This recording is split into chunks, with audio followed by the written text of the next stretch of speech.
Top 10 facts about Loki series जो कि शायद ही आपको पता होंगे। नंबर 1, लोकी सीरीज का जो टाइटल है तो उसका फॉन्ट बार बार चेंज होते रहता है और इस टाइटल का बार बार चेंज होना खुद सीधा लोकी को ही रिप्रेजेंट करता है, क्योंकि लोकी खुद एक शेप शिफ्टर है जो कि फिजिकली अपनी शेप बदलने के साथ साथ उसके दिमाग में क्या चल रहा है इसके बारे में भी किसी को पता नहीं होता। तो इस शो का शेप शिफ्टिंग फॉन्ट लोकी के कैरेक्टर एंड नेचर को रिप्रेजेंट करता है। नंबर 2,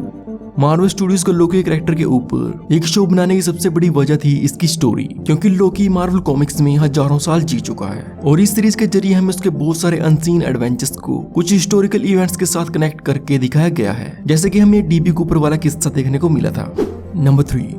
टीवी फाइल्स में लोकी की sexual identity as fluid represent की गई है एंड फ्लूइड जेंडर के कैरेक्टर्स ना ही मेल कैटेगरी में होते हैं और ना ही फीमेल कैटेगरी में, क्योंकि ये जेंडर बाइनरी से बाहर होते हैं and Loki shape shifting ability की वजह से ये इस कैटेगरी में बिल्कुल ही फिट बैठता है एंड बाइसेक्सुअल होने की वजह से लोकी दोनों मेल्स एंड फीमेल्स या फिर एक से ज्यादा जेंडर्स की तरफ रोमांटिक एंड सेक्सुअल अट्रैक्शन रखता है। और इस शो में तो लोकी ने खुद को भी नहीं छोड़ा, if you know what I mean, जो कि लोकी को एमसीयू का सबसे फर्स्ट मेजर क्वीयर कैरेक्टर भी बनाती है। नंबर 4,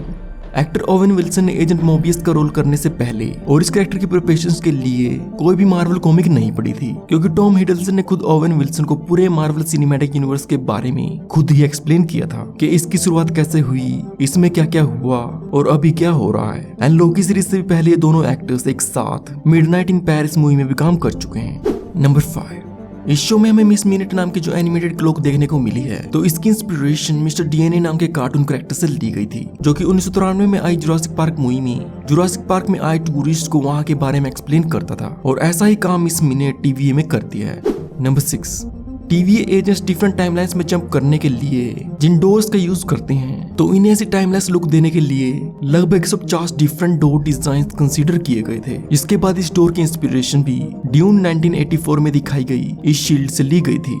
नंबर 7, सीजन 1 में दिखाई गई एलिगेटर लोकी कैरेक्टर को एक रियल लाइफ एलिगेटर पर मॉडल किया गया था जिसका नाम है वैली। नंबर 8,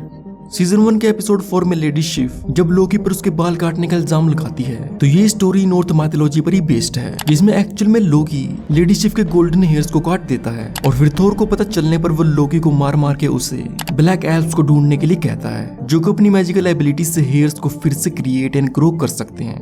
नंबर 9, इस शो की फिल्मिंग शुरू होने से कुछ टाइम पहले ही एक्ट्रेस सोफिया डी मार्टिनो ने अपने बेबी को जन्म दिया था, तो इसलिए सीजन 1 की फिल्मिंग के टाइम इनके लिए स्पेशल कॉस्ट्यूम बनाई गई थी। इसमें इनके चेस्ट एरियाज के पास जीपर्स लगाए गए थे ताकि ये बीच बीच में बिना किसी परेशानी के अपने बेबी को भी नर्स कर सके। नंबर 10,